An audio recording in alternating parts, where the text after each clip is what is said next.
At Christmas dinner, my 5-year-old daughter accidentally spilled juice. My mother-in-law slapped her.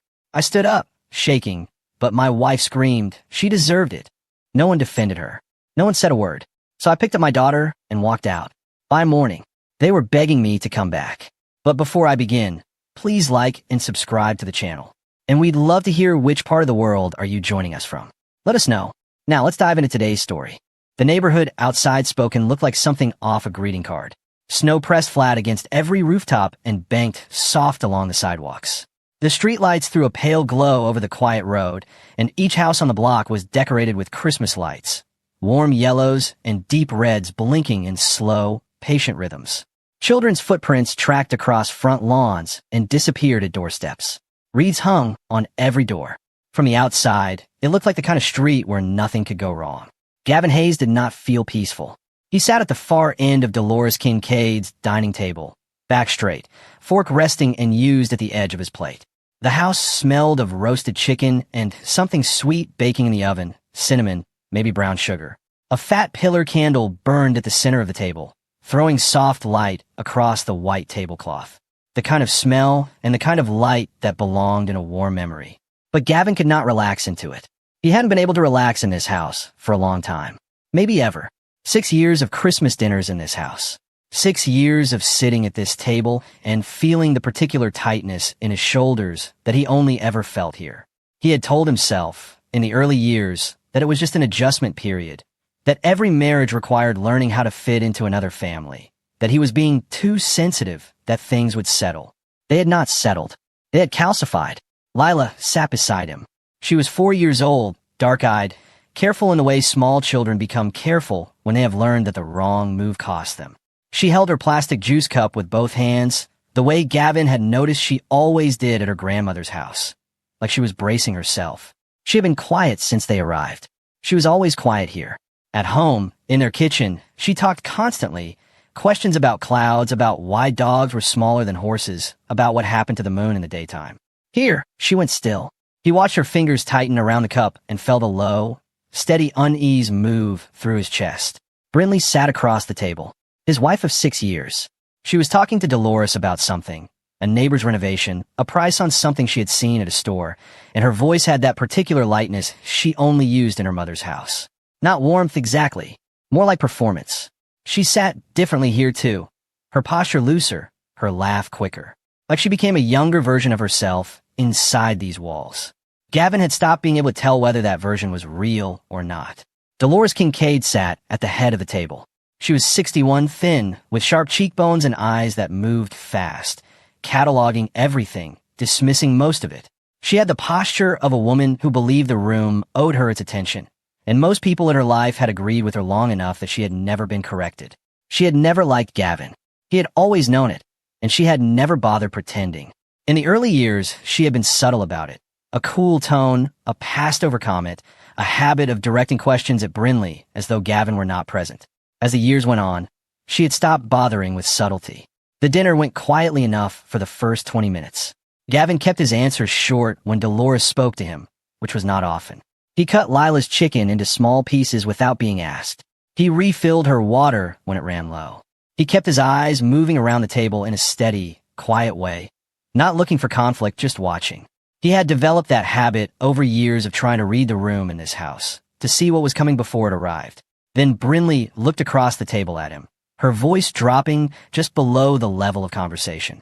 "Mom spent all day cooking," she said. "At least act like you want to be here." Gavin kept his eyes on his plate. He said nothing.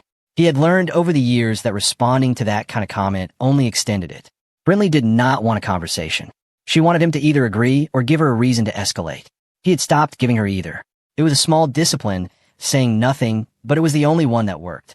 He picked up his fork and ate a bite of chicken. The dinner continued. Dolores was telling a story about someone at her church. Some failing, some embarrassment the person had brought on themselves by being reckless or foolish. Brindley was laughing in a way that meant she thought her mother was brilliant. Gavin listened with the surface of his attention while the rest of it stayed fixed on Lila, who was eating slowly and carefully and not making a sound. Then it happened. Lila's elbow caught the edge of her cup. It tipped, and the juice, cranberry, dark red, spread across the white tablecloth in a wide, fast stain. Lila froze. Gavin was already reaching for napkins. It was a spill. It was a 4-year-old spill at a Christmas dinner table, and it was nothing, and he had his hand out before the cup had even finished rolling. He was going to wipe it up. It was going to be fine. He was already thinking about the words he would use to tell Lila it was all right. He never got the chance. Dolores moved so fast that Gavin almost did not register it. She was up from her chair, and her hand came across in one sharp, flat motion before any other part of her body had fully risen. The sound of it filled the room completely, a hard, flat crack that bounced off the walls and the ceiling and the window glass. Lila's head snapped sideways with the force of it. A beat of absolute silence. Not even a breath. And then Lila's face crumpled, and the crying started. Gavin was on his feet. "Are you out of your mind?" His voice came out louder than he intended, scraped raw at the edges. He did not care. Dolores stood with her hand still raised slightly. Her expression not horrified, not ashamed, calm. The calm of a person who believed they had done the right thing and would not be persuaded otherwise. She looked at Gavin the way she always looked at him, like he was an inconvenience. "She needs to learn discipline," Dolores said. That tablecloth was a gift. The tablecloth. Gavin stared at her for one stunned second. Then he turned to Brinley. He needed her to look at him. He needed her to say something, anything, that acknowledged what had just happened in front of them. That the woman at the head of the table had just struck their daughter across the face for spilling a drink. Brinley looked at Lila, who was crying steadily now, her small hands pressed flat against her cheek. Then she looked back at Gavin. "She deserved it," Brinley said. The two words dropped into the room and stayed there. Gavin stared at his wife. He had not misheard. He was looking for something in her face, confusion or regret, or some sign that she had heard herself and understood what she had just said. He found nothing. Her face was composed, faintly irritated, the way it got when she thought he was making things unnecessarily complicated. "You just watch that happen," he said. His voice was very quiet now, quieter than it had been when he was shouting, somehow more dangerous for it. "You are overreacting," Brinley replied, her tone shifting to the particular weariness she used when she wanted to make him feel unreasonable. "Stop acting like she is made of glass." She spilled. There are consequences for carelessness.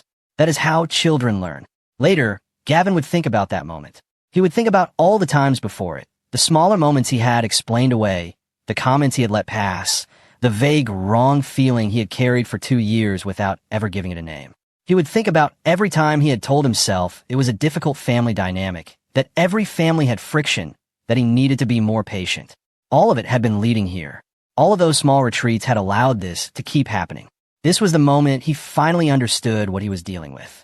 He did not yell anymore. He did not argue. He walked around the table, crouched beside Lila, and gathered her against his chest. She grabbed his collar with both fists and buried her face in his shoulder.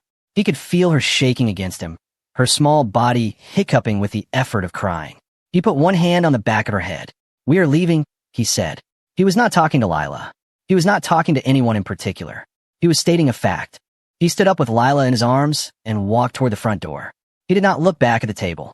He did not stop to collect things. He did not look at Dolores. Behind him, Brinley's voice came flat and certain. "Go ahead. You will come crawling back." He kept walking. He opened the front door and stepped out into the cold. The inside of the car was cold. Gavin started the engine and turned the heat on high. He could see his breath in the air. Lila was buckled into her seat behind him, still sniffling in the uneven way children cry after they have mostly finished. Small hitches of breath, a wet sound, the gradual wind down. He watched her in the rearview mirror while the vents began to push out warm air. Her cheek was still red. Even in the dim light from the street lamp outside, he could see it. He made himself look at it for a moment before he looked away. He kept his hands on the wheel, even though he had not pulled out of the driveway yet. He needed a second, just a second to breathe through it. The image of Dolores's hand moving, the sound of it, the way Lila had gone completely still before the tears came. A child goes still like that when they have learned not to react immediately, when they have learned to wait and see what comes after the hit before they let themselves feel it. He knew that. He knew what that stillness meant. He pressed his back against the seat and let out a long, controlled breath. Then Lila's voice came from the back seat, very small and careful. "Daddy, is Grandma mad at me?" The question hit him somewhere deep. Not because it was surprising.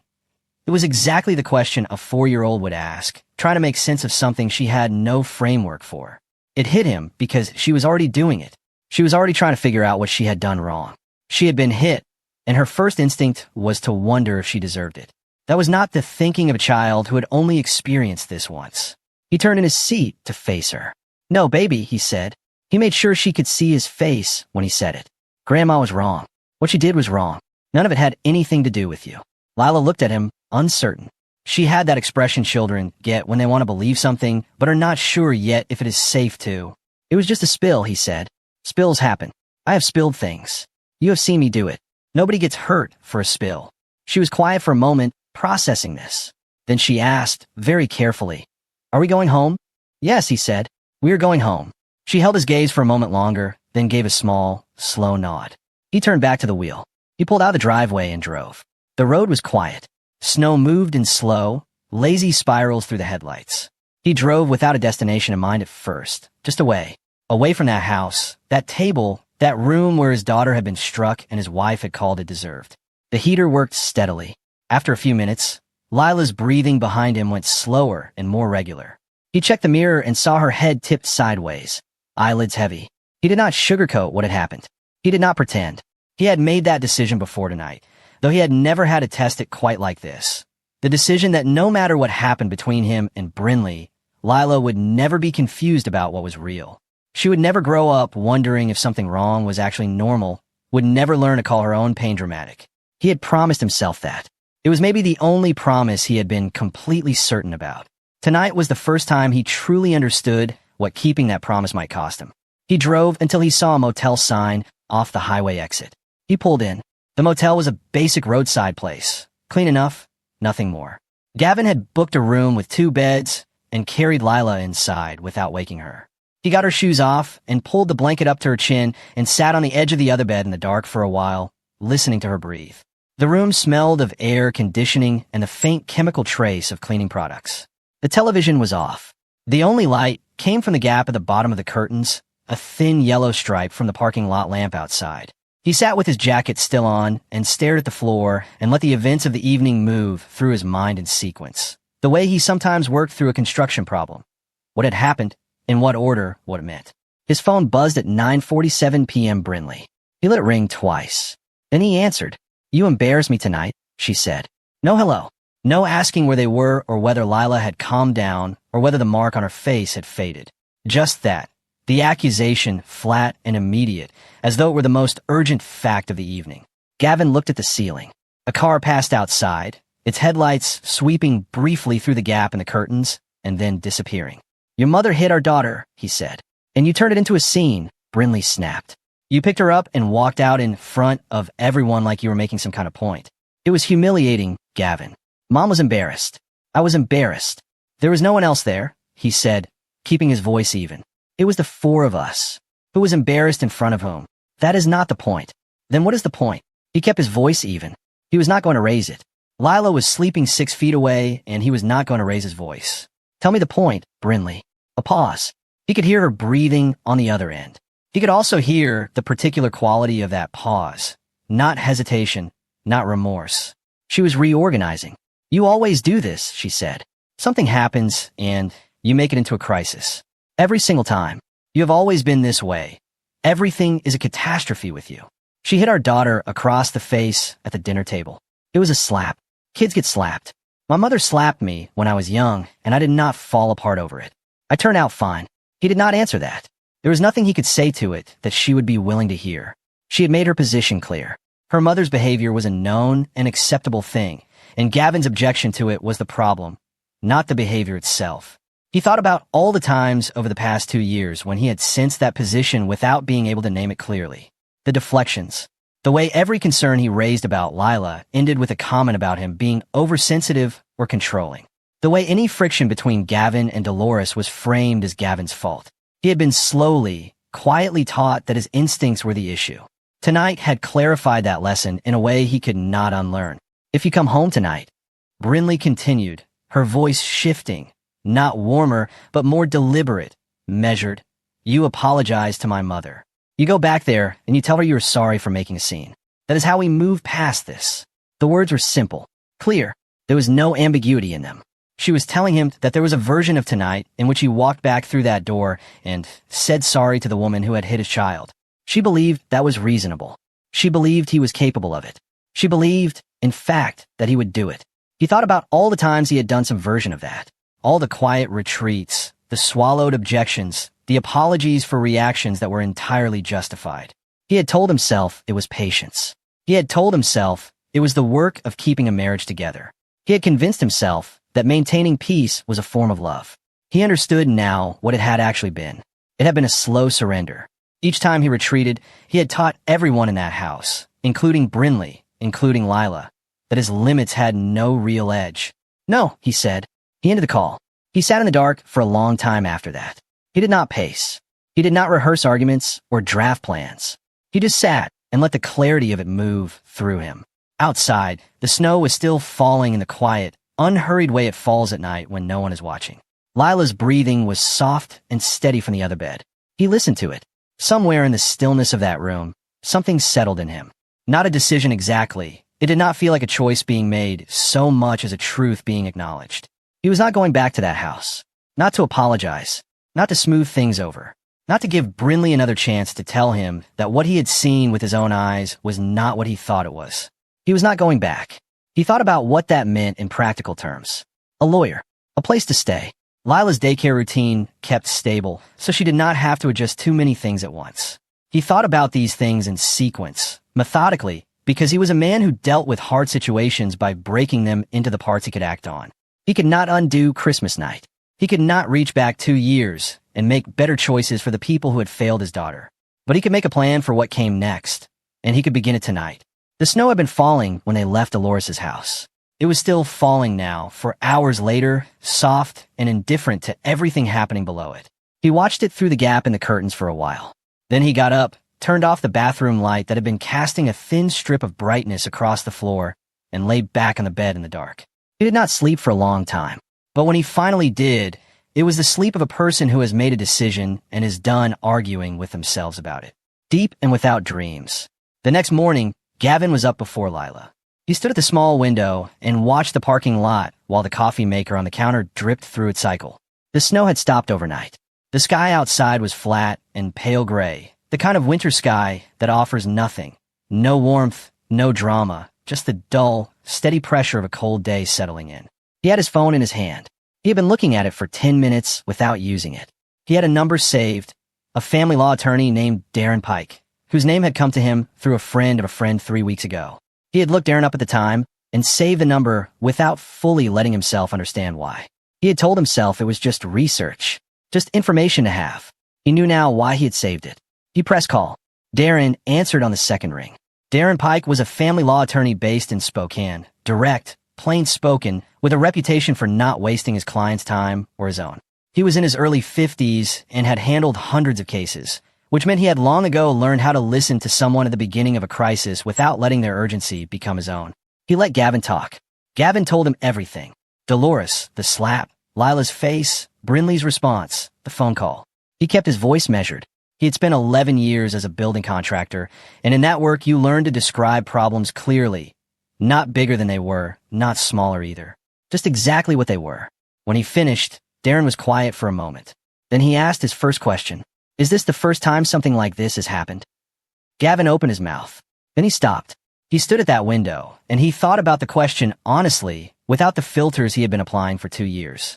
The filters that turned red flags into misunderstandings. That reframed his unease as his own insecurity. That told him he was reading too much into things, that he was too protective, that Lila was a healthy child and nothing was wrong. No, he said quietly. It is not. And once he said it, he could not put the thought back. He thought about the way Lila flinched when someone raised their voice. Not a startled flinch, a practiced one. The kind that happened before the raised voice had even fully formed, as if she had learned to read the tension in a room and move her body in anticipation of what it meant. He had noticed it for months and told himself she was just a sensitive child, a child tuned to the moods of the adults around her. He had used the same word Brinley used. He had not examined why. He thought about how she went quiet in the car rides home after visits to Dolores. Not sleepy quiet. She had a different look when she was tired, heavy-eyed and soft. This was different. She would sit against the car door with her arms folded across her middle and look out the window at nothing. Closed down, like something in her had shut a door and locked it. He had always waited for her to open back up, and she always did, eventually. He had never asked himself what was behind that door. He thought about the Thursday evening 4 months back when he had come home to find Lila sitting alone in her room with her toy animals arranged in a perfect line across her bed. She had not been playing with them. She had just been sitting, hands in her lap, eyes on the wall. He had crouched beside her and asked what she was doing, and she had looked at him and said, "Waiting." He had asked what she was waiting for. She had not answered. He had asked Brinley what had happened. Brinley had said, "Nothing happened. She gets in moods sometimes," and Gavin had accepted it because he had not known what else to do with it. He knew now. All of it lined up, piece by piece, in the cold light of that morning, and he could not look away from what it formed. He thought about a day in September when Lila had stood at the front door in her jacket and refused to take another step toward the car. Brinley was taking her to Dolores's house for the afternoon. Lila had just stopped, her jaw set, her eyes down, her small body positioned like a wall. She had not said why. She had not explained herself. Brinley had told her she was being ridiculous, and eventually she had moved. Gavin had watched from the doorway and told himself she was just having a hard morning. He had gone back inside. She had been trying to tell him something. She did not have the words for it yet. Or perhaps she had already understood, in the way children understand things without being able to articulate them, that the words would not change anything. But she had stood at that door and used the only language she had, and the adults around her had redirected her and moved on. He had been one of those adults. He stood at the motel window and sat with that fact without flinching away from it. Not to punish himself. There was no time for that, and it would not help Lila. But he was not going to soften it either. He had not seen it clearly because seeing it clearly was harder and scarier than not seeing it. That was the truth of it. He was not going to do that anymore. He felt sick. "I need to know my options," he told Darren. "For custody. Full custody. I need to move quickly." "Come in today," Darren said. "We will go through everything." After his meeting with Darren, Gavin drove to Lila's daycare. He had called ahead during the morning and asked to speak with her lead teacher before the afternoon pickup. The woman at the front desk, young, with a cheerful efficiency that seemed almost surreal given what Gavin was carrying, showed him to a small conference room off the main hallway. It had a low round table and 4 plastic chairs. A box of tissues sat on the corner of the table. He was not sure if that was always there or if someone had put it there for him. Ms. Renee Calder came in a few minutes later. She was mid-40s, with patient eyes and the particular composure that comes from years in a room full of small children, steady, unhurried, quietly alert to everything around her. She shook his hand and sat across from him. Then she looked at him, and something in her expression shifted. She looked relieved, not just professionally composed, not just politely welcoming, actually relieved. The way a person looks when they have been carrying something heavy for a long time and can finally set it down. "I'm glad you came in," she said. "I did not know how to bring this to you. I have been trying to find the right way for a while now." She opened a folder on the table between them. Inside were printed incident logs, dated entries, brief and clinical in language, the kind of documentation that daycare staff are trained to produce and most parents never see. He picked up the first sheet and read. Bruising noted on Lila's upper arm, 3 months ago. Parent not responsive to inquiry about cause. Behavioral shift logged over subsequent weeks. Increased withdrawal, reluctance to participate in group activities, flinching during transitions. 2 additional bruising entries over the following 6 weeks, both on the arms. A notation about Lila hiding under a table during free playtime and refusing to come out until a staff member sat beside her on the floor and waited with her for 15 minutes. Gavin read each entry twice. His jaw was tight. "The bruising," he said. "Who was doing pickup on those days?" Ms. Calder hesitated. It was a small hesitation, less than a second, but he caught it.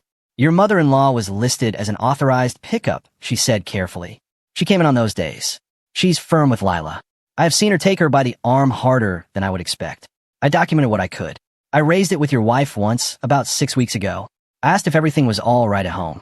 What did my wife say?" Ms. Calder looked at him steadily. The relief in her eyes had not gone away. She said Lila was dramatic and that her mother was just firm with her. She said it in a way that made it clear she was not interested in continuing the conversation. She paused. She left quickly. After that, I did not know who else to go to. I kept documenting. I kept hoping something would change. Gavin stared at the folder in front of him. He could feel something moving through his chest, not grief. Exactly, though grief was part of it. Not just anger, though that was there too. Something harder and colder and more focused. Clarity. The slow, painful clarity of finally seeing the shape of something you have been standing too close to for too long. His daughter had been suffering in small, documented ways. The people closest to her had been building walls around it. Brinley had known. She had known, and she had looked a trained educator in the eye and dismissed her. She had chosen, with full awareness, to close a door on her daughter's pain. "Can I have copies of everything in this folder?" he asked. "I have them ready for you," Miss Calder said. "I was hoping you would ask." He took the folder home and read every page 3 times.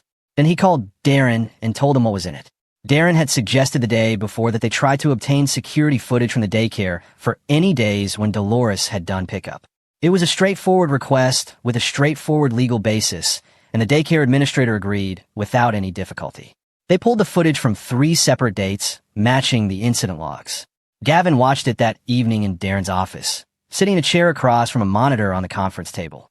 Darren sat beside him and said nothing. The footage was the kind of grainy, overexposed video that outdoor cameras at a daycare produce. Washed out colors, slightly too bright in the center of the frame, dark and soft at the edges. But the action in each clip was completely clear. There was no difficulty making out what was happening. The first clip showed Dolores arriving at the side entrance. Lila came out through the door with a staff member at her side.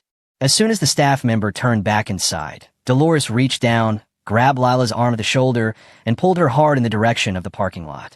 Not a guiding pull, not even an impatient pull. The kind of grip that leaves marks, applied with the confidence of a person who did not worry about being seen. Gavin watched it without moving. The second clip was worse. Dolores was crouched to Lila's level in the parking lot, close to her face, clearly speaking.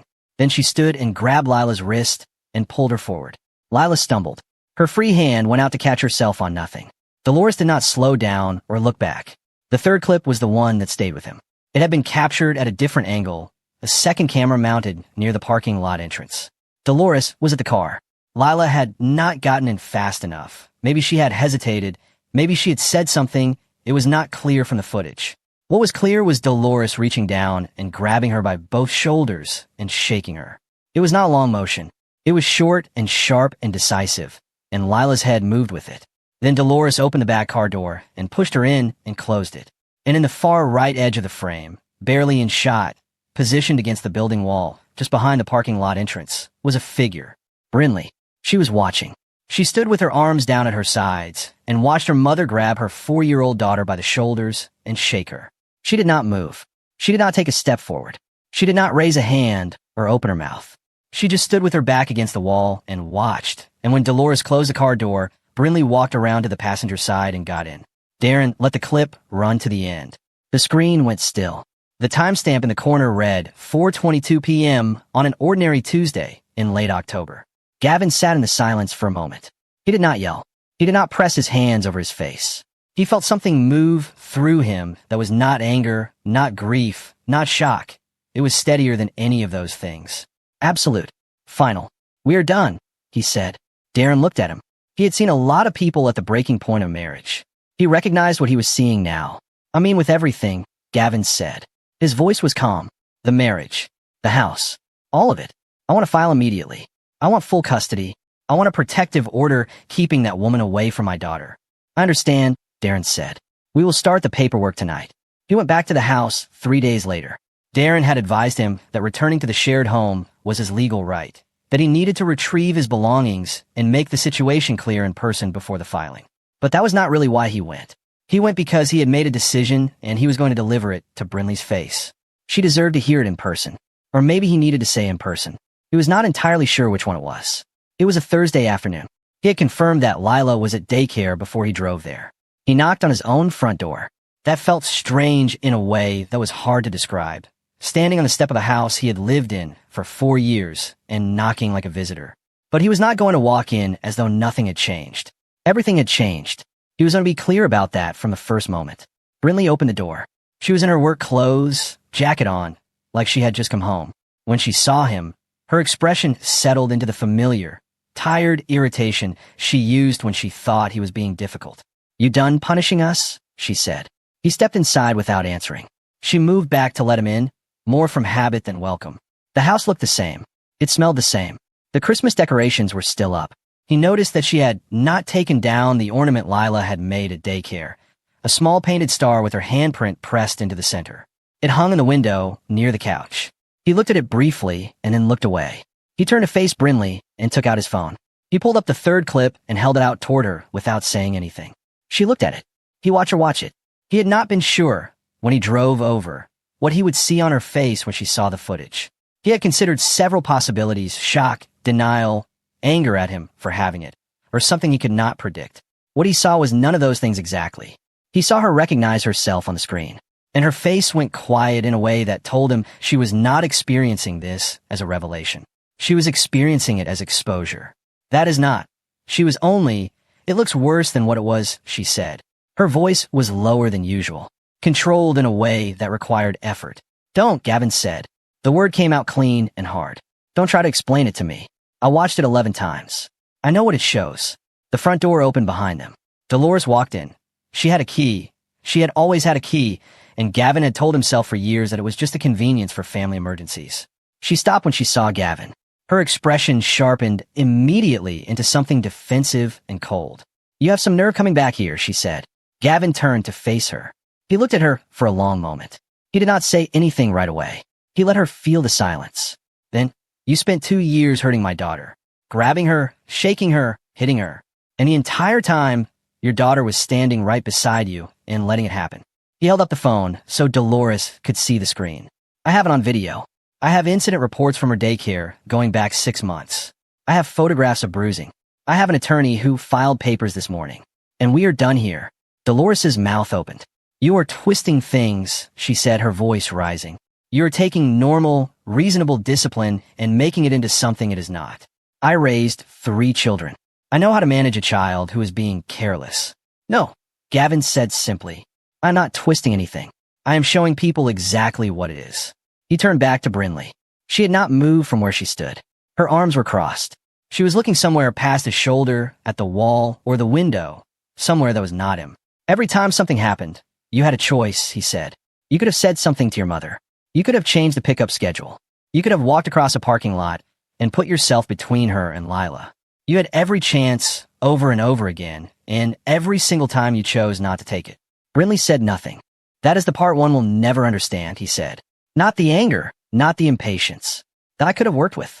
What I cannot understand is how you watched your own child and decided she was worth less than the piece of keeping your mother comfortable." He put his phone in his pocket. "You chose this. Everything that comes next, all of it, is what you chose." He picked up the bag he had packed from the bedroom and walked out the front door. He did not slam it. He closed it quietly, the way you close the door on something that is finished, and walked to his car. Darren filed the paperwork on a Friday. Divorce petition, motion for emergency temporary custody, and a request for a protective order restricting Dolores Kincaid from any unsupervised contact with Lila. He had structured the filing carefully, with the daycare incident reports and a summary of the footage attached as supporting exhibits. The motion for emergency custody was granted within the week. A temporary order put Lila in Gavin's custody pending the full hearing, with no contact between Lila and Dolores. Brinley retained her own attorney within days. Patricia Holt was a sharp, experienced woman in her early 50s with a reputation for effectiveness in high-conflict custody disputes. She was methodical, well-prepared, and not easy to rattle. Darren had briefed Gavin on her. Gavin had listened and said he was not concerned. He had evidence. The weeks that followed were the grinding, exhausting kind of legal battle where very little seems to happen and everything is actually happening simultaneously beneath the surface. Filings were submitted and responded to. Hearings were scheduled, some rescheduled. Gavin organized his materials compulsively. Every document in a binder, chronological and tabbed, copies in a second location. He drove Lila to sessions with Dr. Vera Okonkwo, a child psychologist who specialized in early childhood trauma and had been recommended by Darren. He sat in the waiting room each time, hands folded, not reading, not checking his phone. Just there.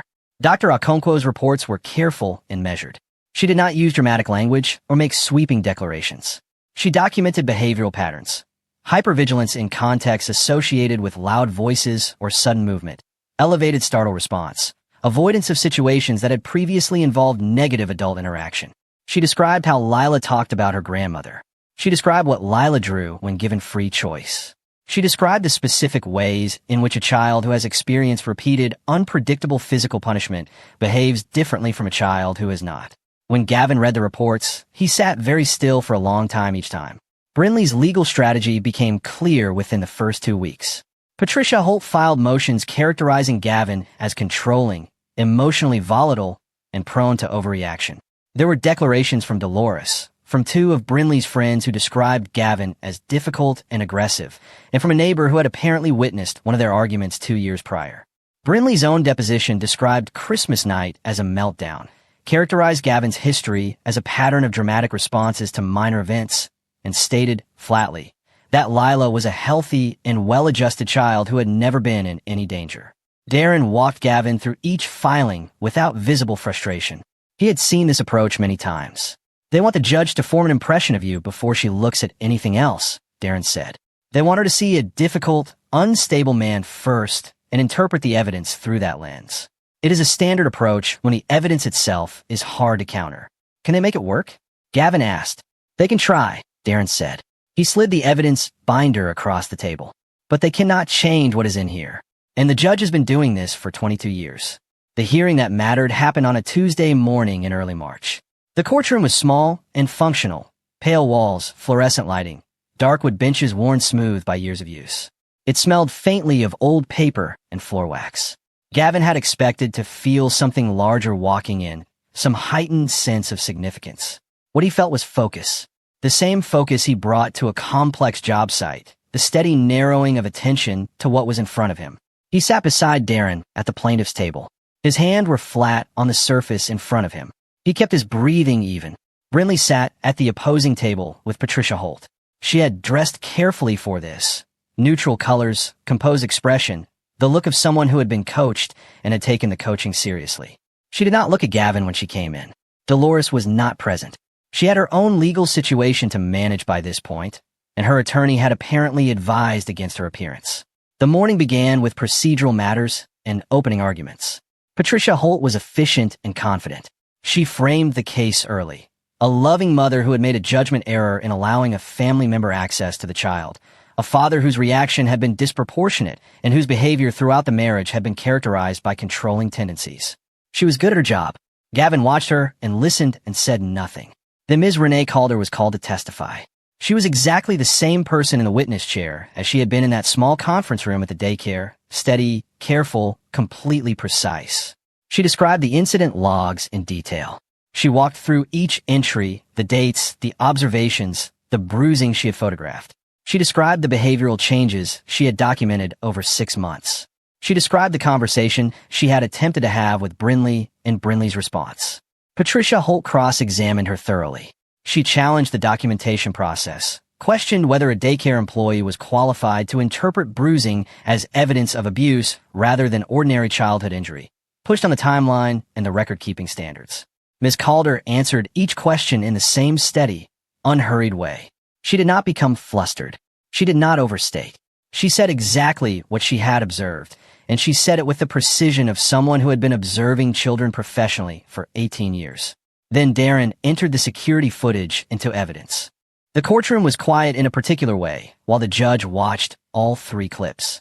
Not just the absence of noise, but the specific quality of attention that fills a room when something important is being seen and everyone present knows it. Gavin watched the judge. She was in her late 50s, with reading glasses on a lanyard and an expression that had been professionally neutral for the entire morning. She watched the first clip without changing. She watched the second. When the third clip ran, the shaking, and then the figure of Brinley standing at the wall, something shifted in the judge's face. Not drama, a small tightening around the eyes, a nearly imperceptible stillness. The clip ended. The judge let a moment go by. "Counsel," she said, addressing Patricia Holt, "I would like to hear your client's response to what is depicted in Exhibit 3. There was a brief consultation at the opposing table. Then Brinley turned and said something to her attorney. Holt turned back to the judge. "My client's position is that the footage is being interpreted without the full context of the situation, Your Honor." The judge looked at the screen. Then she looked at Holt. "The footage shows a child being shaken. What context would be appropriate to that?" Holt paused. It was a brief pause, but in a courtroom, brief pauses mean something. Then Brinley did something that appeared to surprise even her own attorney. She spoke directly without being asked. "My mother was frustrated," Brinley said, her voice controlled but tighter than she probably intended. Lila was being uncooperative. It was one moment. It was being taken out of context. The judge looked at her for a long moment. Then she looked at Gavin briefly. Then she wrote something on the pad in front of her. That was when Gavin knew. He did not let it show. He sat exactly as he had been sitting all morning. But inside, something that had been braced very hard for a very long time loosened slightly. Not victory. It was not victory yet. But the truth had been in the room all morning, and the judge had seen it. The final piece arrived 2 days after the hearing. Darren called him on a Thursday morning while Gavin was on a job site, reviewing plans with his crew foreman. He stepped away from the noise and put the phone to his ear. A neighbor came forward, Darren said. A man named Todd Ellerby. He lives directly across from the Kincaid house. He says he witnessed something in early November and he recorded it on his phone. Gavin was quiet for a moment. Around him, the sounds of the job site continued. The mechanical sounds of work being done, ordinary and indifferent. What did he record, he asked. Dolores striking Lila in the driveway. Open hand, face. Middle of the afternoon. Clear angle, good light. Gavin set down the roll plans he had been holding. He set them down carefully. He kept it, he said. He kept it because he did not know what to do with it. He told me he felt like it was not his place to interfere in a family matter.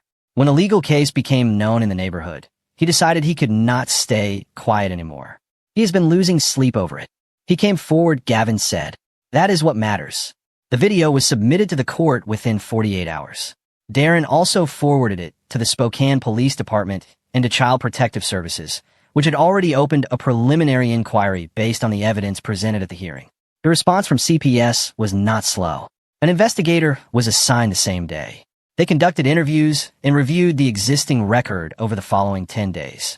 Their findings were unambiguous. A documented pattern of physical abuse of a minor by Dolores Kincaid, corroborated across multiple independent sources. Daycare logs, daycare security footage, neighbor testimony and video, and a psychological evaluation for Dr. Okonkwo. The pattern was consistent. The evidence was not circumstantial. Criminal charges were filed. Dolores Kincaid was taken in on a Wednesday afternoon and charged with child abuse in the second degree. Gavin learned about the arrest from Darren. He was in his apartment at the time, sitting at the kitchen table with a cup of coffee that had gone cold. He listened to Darren's summary without interrupting. He did not feel satisfied. Satisfaction was not the right word for it. He felt something closer to a grim, exhausted relief. The feeling of a thing finally being named correctly, finally being treated as what it was instead of what everyone had been content to call it. There was no pleasure in it. There never could be. His daughter had been hurt. An arrest did not undo that. Nothing would. But it was something. Brinley called him that evening. He watched her name on a screen and did not answer. She called again. He did not answer. She left a voicemail. He listened to it once. Her voice in it was different from any version of her voice he had heard in 6 years of marriage. Not the controlled anger he knew, not the cold certainty, not the strategic calm of the courtroom. Something had come loose in it. She sounded like a person who had believed very hard in a version of events and had just watched that version fall completely apart. This is not supposed to happen, she said. None of this was supposed to happen like this. Gavin, call me, please. He stood in his kitchen and listened to the message all the way to the end. Then he deleted it. She was right that it was not supposed to happen. None of it was supposed to happen. Lila was not supposed to have been hurt. Brinley was not supposed to have stood in that parking lot and watched it. The bruises were not supposed to have been there. The incident logs were not supposed to exist. None of it was supposed to happen. But it had. It had been happening for a long time. And now there were consequences. The final custody hearing was held on a Thursday morning in the third week of March. The sky outside was beginning to soften for the first time since December. The gray had thinned, and there was the faint suggestion of light behind it. Gavin drove to the courthouse alone, parked, and sat in his car for 5 minutes before he went inside. He thought about Lila. He thought about her at daycare right now, with Miss Calder, probably at the long table doing a craft project, probably talking. She talked more now than she had 6 weeks ago. She had opinions about things. She had started correcting him when he used the wrong name for her stuffed animals. He had been getting them wrong on purpose to hear her correct him. He got out of the car and went inside. The judge had reviewed everything. The daycare documentation, the security footage, the psychological evaluation from Dr. Okonkwo, the neighbor's video, the CPS findings, the criminal charges. She had also reviewed Brinley's filings, the declarations from her witnesses, and the full transcript of Brinley's deposition. She had read all of it. Patricia Holt made her closing argument for joint custody. She was thorough and calm. She acknowledged that Dolores Kincaid's behavior had been inappropriate, a word she chose carefully, and stated that this should not be held against Brinley, who was a loving and present mother with stable employment and a genuine bond with her daughter. She argued that Lila deserved access to both parents, that restricting Brinley's involvement would cause its own harm. The judge let her finish. She did not interrupt. Then she turned to her notes, and she spoke. She said the court's obligation was to the best interest of the minor child, above all other considerations. She said the evidence before her demonstrated a documented, sustained pattern of physical abuse toward Lila Hayes by Dolores Kincaid, spanning a minimum of 6 months and supported by independent corroboration from multiple unrelated sources. She said the evidence further demonstrated that Brinley Hayes had been made aware of this pattern, had dismissed a formal concern raised by trained child care professionals, and had been physically present during at least one documented incident, and had taken no protective action. She paused there. She looked at her notes. Then she said that a parent's most fundamental obligation to a child was protection. Not provision, not affection, not presence alone. Protection. That obligation did not require the parent to be the one causing harm. It required the parent to see harm being done to their child and to stop it. That standard was simple. It had not been met. She ruled full physical and legal custody to Gavin Hayes, effective immediately. Supervised visitation for Brinley Hayes. 2 sessions per month at a court-approved neutral facility, with a certified supervisor present for the duration of each visit, pending formal review after 6 months. No unsupervised contact between Lila Hayes and Dolores Kincaid until further court order. Divorce to be finalized under terms consistent with the custody arrangement. The judge set down her pen. The room was very quiet. At the opposing table, Brinley sat completely still. Patricia Holt was writing something. Brinley was not looking at anything that Gavin could identify. Not the judge, not the table, not the window. Her face had gone somewhere he did not recognize. The composed, in-control surface she had worn all morning had come apart. Not in a dramatic way. It had simply gone. What was underneath, it was something quieter and harder to look at. Gavin turned away. He looked at Darren, who gave him a single, quiet nod. It was over. 6 months later, Gavin rented a small house near a lake about 20 minutes outside of Spokane. It was not a remarkable house by any measure. 2 bedrooms, a narrow kitchen with older appliances, a yard that needed attention. The previous tenant had left a weathered garden hose coiled near the back step and a rusted bird feeder hanging from the oak tree in the corner of the yard. Gavin left both where they were. He liked the feeling of a place that had been lived in. The lake was close enough that in the evenings, with a window above the kitchen sink open, you could hear it. Not loudly, a gentle, irregular sound. Water moving against rocks somewhere out of sight. Lila liked to fall asleep with the window open for that reason. She had told him it sounded like the lake was breathing. He had painted her room a soft green. She had asked for a color that looked like the outside. He had brought home 4 paint sample strips from the hardware store and held them against the wall while she considered each one with great seriousness. She chose the second from the left. He painted it on a Saturday morning while she helped by painting the lower 6 inches of the wall and a significant section of the floor. She was sleeping through the night now. She had not done that consistently in the last year of their old life. Dr. Okonkwo noted it in her follow-up reports as a meaningful positive indicator, one of several. The hypervigilance was decreasing. The startle response had quieted. Lila was asking more questions and had opinions about more things, and was louder at the dinner table in the easy, unconsidered way children are loud when they feel safe. She had started singing to herself while she played. Small, tuneless songs she made up as she went, with no particular melody and lyrics that changed depending on what she was doing. He would hear her in her room in the afternoons, a soft, wandering sound, completely unself-conscious. He had not heard her do that before. He did not say anything about it. He just listened. Gavin noticed all of these things. He noticed them with the specific attention of a person who has spent time fearing they might not get to notice them at all. One evening in June, he was making dinner. Pasta, the simple kind with butter and Parmesan and a little black pepper. Lila's request, which she made most Thursday evenings. She was sitting at the kitchen table with a box of crayons and a piece of paper, working on something that appeared to be a drawing of the bird feeder in the backyard, though it was also possibly a tree or a streetlight. He was not going to ask. He was at the stove when he heard it. The sound of the cup going over. It spread across the table the same way it had 6 months ago at Dolores's house. The same dark cranberry color, spreading fast across the surface in the same wide, fast stain. Lila froze. It lasted only a second. That old reflex, trained into her by months of learning that a spill was the beginning of something bad. Her body remembered even when her mind was beginning to forget. Her hands came flat against the table, and her eyes went still, and she waited. Gavin turned from the stove. He crossed to the table in 2 steps and crouched beside her, so they were at the same height. "Hey," he said. "Steady. Quiet. No urgency in it. No irritation. Nothing that required a response. It is just a spill." She looked at him.